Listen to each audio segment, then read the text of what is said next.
अस्सलाम वालेकुम everyone, welcome back to my channel Rangat family vlogs. कैसे हैं आप सब?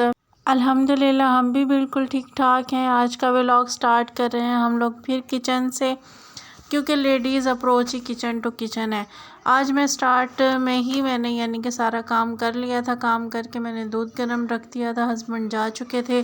उसके बाद ना डेफिनेटली बर्तन थे नाश्ते के और ना चाय के, वही बर्तन मैं वॉश करने के लिए आ गई थी, क्योंकि ना ये हमारी रिस्पॉन्सिबिलिटीज़ है as a homemaker, as a housewife, जिसमें ना ही कोई वीकेंड होता है, जिसमें ना ही कोई रेस्ट होता है। खैर, ये ट्यूसडे का व्लॉग है, मीन्स यानी कि मंगल का व्लॉग है। आज भी मौसम पहले की तरह बहुत अच्छा हो रहा है, लेकिन आज हवा रुकी हुई है। हल्की हल्की बारिश तो हो रही थी सुबह से, लेकिन मैंने कैप्चर नहीं किया क्योंकि ना अब डेली बारिशों का सिलसिला है, लेकिन मौसम बहुत खुशगवार है।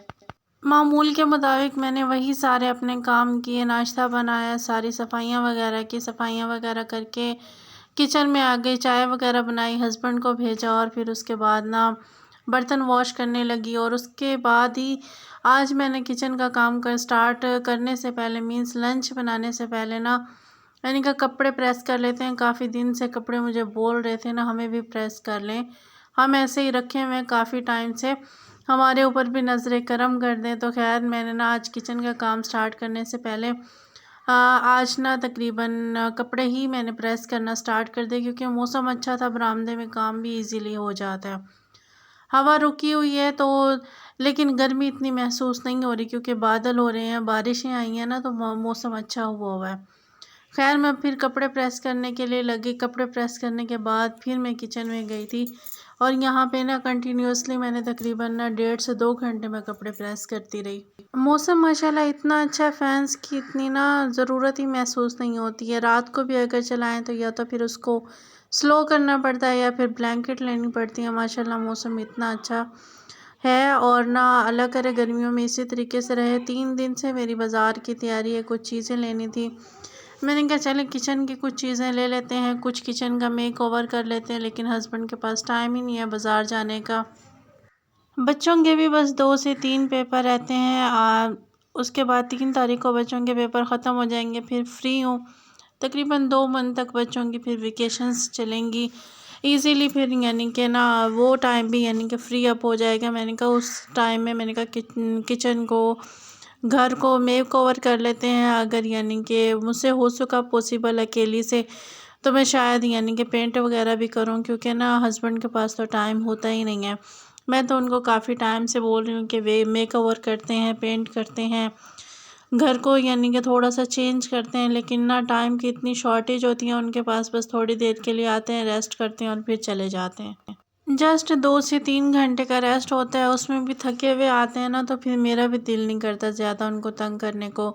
उनकी कोशिश होती है कि मैं उस टाइम में सो जाऊं, थोड़ा रेस्ट कर लूं।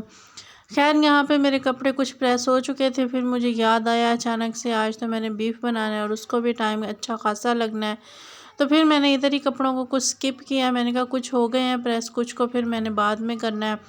पहले बीफ को रख देती हूँ ताकि यानी कि वो पकता रहे, और फिर सब बाद में आके मैं ना कपड़ों को प्रेस कर लूँगी।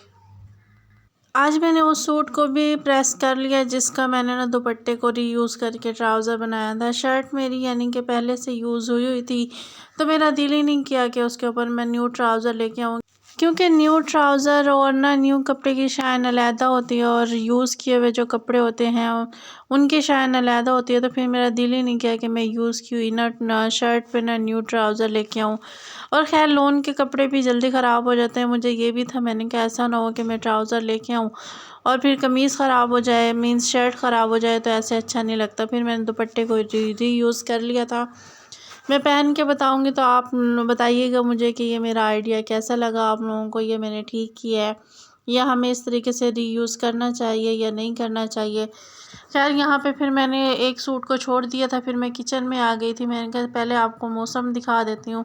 ये देखें आज ना बादल तो हुए हुए, लेकिन ना हवा रुकी हुई है, और ना इतनी गर्मी महसूस नहीं हो रही है, क्योंकि बारिशों की वजह से ना मौसम अच्छा खासा हुआ है। और फिर मैंने कहा आज मैं आपको ना अपने ना किचन गार्डन की भी सैर कराती हूँ, जो मेरा छोटा सा है। मैंने की हुई है कोशिश ना, मैं टमाटरों का वेट कर रही थी कि कब यानी कि टमाटरों के ऊपर फल लगना स्टार्ट हो, फिर यानी कि मैंने इधर आके देखा ना, 2-3 दिन से मैं मुसलसल इसको नोटिस किए जा रही थी, तो 2-3 ना फूलों के अंदर से छोटे-छोटे से टमाटर निकलना स्टार्ट हुए हैं। ये अभी छोटे से हैं, शायद आपको पता नहीं कैमरे में नज़र आ रहे हैं या नहीं आ रहे। 2-3 जगह ऐसे हुए हैं, मैं डेली इनको चेक कर रही होती हूँ ना। जैसे ना न्यू चीज़ होती है ना, मेरे लिए ये वही है। लेकिन यहाँ पे ये थोड़ा-सा बड़ा टमाटर है ना, इसको देख के मुझे इतनी खुशी हो रही थी। और अब की बार ना फ्लावर जिसके ना थोड़े से बड़े-बड़े हैं। जो मैंने पिछली दफ़ा लगाए थे ना, अभी उसपे फल आ रहा था, हम लोग घर चले गए थे, फिर जब हम आए तो वो ख़राब हो गए थे। और ये भिंडी का पौधा है, इस पे तकरीबन 3 से 4 भिंडियाँ हम तोड़ चुके हैं। अभी भी इसके ऊपर ना 3 भिंडियाँ लगी हुई हैं। खैर फिर उसके बाद मैं किचन में आ गई थी। किचन में आने के बाद मैंने आज बीफ बनाना था, वही सिंपल ईज़ी और सुपर टेस्टी और सुपर इजी मेरी ये रेसिपी है। हम जस्ट कुछ नहीं करना, हमने सारी चीज़ों को मिक्स करना है। सबसे पहले मैंने बीफ को अच्छे तरीके से धो के फिर उसके अंदर 3 से 4 अदद टमाटरों को कटिंग कर लिया और 5 से 6 अदद मैंने मिर्चों को कटिंग कर लिया, सब्ज़ मिर्चों को। फिर उसके बाद ना इसके अंदर लहसुन और प्याज वगैरह, लहसुन मैंने यानी कि ना जवे निकाल के ना, आज मैंने कटिंग नहीं की, डायरेक्ट मैंने इसी तरीके से ना फुल यानी कि ना ऐसे ही डाल दिया। इसको ना कटिंग किया, बस छील के मैंने ऐसे ही डाल दिया, धो के प्याज को भी और लहसुन को भी और फिर मिर्चों को भी। और एक यानी कि मैंने 1 टेबल स्पून इसके अंदर नमक डाला है, 1 टेबल स्पून मैंने इसके अंदर ना मिक्स मसाला डाला है। ये लाल मिर्चें नहीं है, मिक्स मसाला है। और उसके बाद मैंने ना हाफ़ टी स्पून इसके अंदर हल्दी डाली है और फिर मैंने 2 बड़े गिलास इसके अंदर ना पानी के डाल दिए। इसको अच्छे तरीके से मिक्स करके बाद में मैंने इसके अंदर ना ऑयल भी डाल दिया था। साथ ही वो शायद ना कैप्चर नहीं हो सका। उसके बाद मैंने गोश्त को रखा गलने के लिए और उसके बाद मैंने आटे को यानी कि भिगो के रख दिया। मैंने कहा बाकी का ये काम मुकम्मल करके फिर मैं जाके कपड़े दोबारा प्रेस करना स्टार्ट हो गई थी। जब तक मैं किचन में वापस आऊँगी ना, तो ये भी अच्छे तरीके से वहाँ पे गोश्त भी हमारा गल चुका होगा और साथ में आटा भी मेरा यानी कि थोड़ा सॉफ्ट हो चुका होगा। फिर इसको अच्छे तरीके से गूँध के मैंने कहा रोटियाँ बना लूँगी। ये दोनों काम किचन में से करने के बाद फिर मैं दोबारा वहाँ चली गई थी कपड़े प्रेस करने के लिए। उससे पहले मैंने कहा चले आलू रखे हुए, आलूओं को भी अच्छे तरीके से पील ऑफ करके कटिंग कर लेती हूँ।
खैर यहाँ पे मेरे कपड़े भी प्रेस हो चुके थे और वहाँ पे ना बीफ भी मेरा गल चुका था। मीन्स यानी कि ना दोनों काम मैंने इकट्ठे कर लिए थे।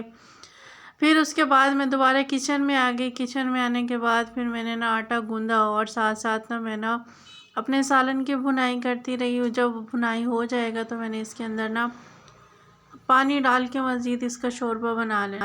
जब तक सालन की भुनाई हो रही थी, जो मैंने आटा भिगो के रखा हुआ था, फिर मैंने इसको अच्छे तरीके से गूँधना स्टार्ट कर दिया। तब स्टार्ट में जब मैं गूँधती होती थी ना, तो ये सही होता ही नहीं था, यानी कि सॉफ्ट नहीं होता था, मुलायम नहीं होता था।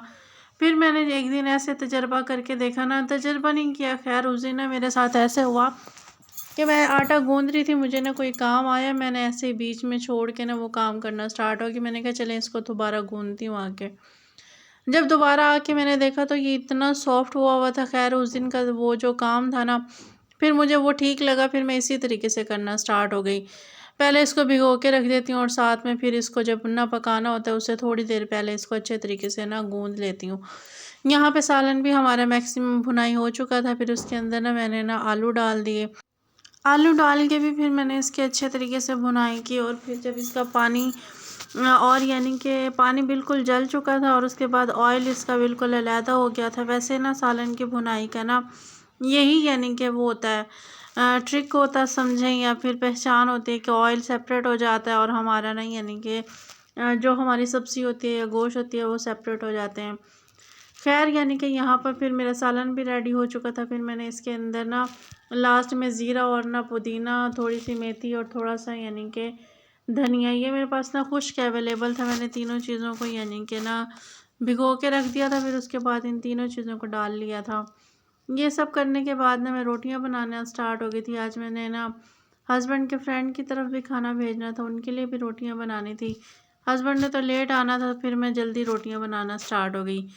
उनके लिए भी रोटियां बनाई, रोटियां बना के फिर उनकी तरफ भेजी और अपने लिए बना के अपने और अपने हस्बैंड के लिए बनाने के बाद मैंने वो हॉट पॉट में रख दी ताकि ठंडी ना हो। और फिर ये काम आज मेरा जल्दी फ्री हो गई थी। आज तकरीबन मैंने 1:30 बजे रोटियां भी बना ली थी और साथ में मैंने ना सालन भी बना लिया था। और हस्बैंड तकरीबन 2:30 से 3 बजे आए थे। रोटियां फिर अपने लिए तो मैंने हॉट पॉट में ही रख ली थी, तो वो ख़राब नहीं हुई ना, ठंडी नहीं हुई। तो डे वैसे यानी कि मैक्सिमम जब हस्बैंड आते हैं ना तभी मैं बना रही होती हूँ फ़ौरन से ताज़ी। आज उनकी तरफ खाना भिजवाना था तो इसलिए फिर मुझे ना जल्दी बनानी पड़ी। आज का व्लॉग मेरा यहीं तक था। अगर आप लोगों को पसंद आए तो लाइक, शेयर और सब्सक्राइब कर दीजिएगा। दुआओं में याद रखिएगा, अपना ख्याल रखिएगा। मेरी तरफ से अल्लाह हाफिज़।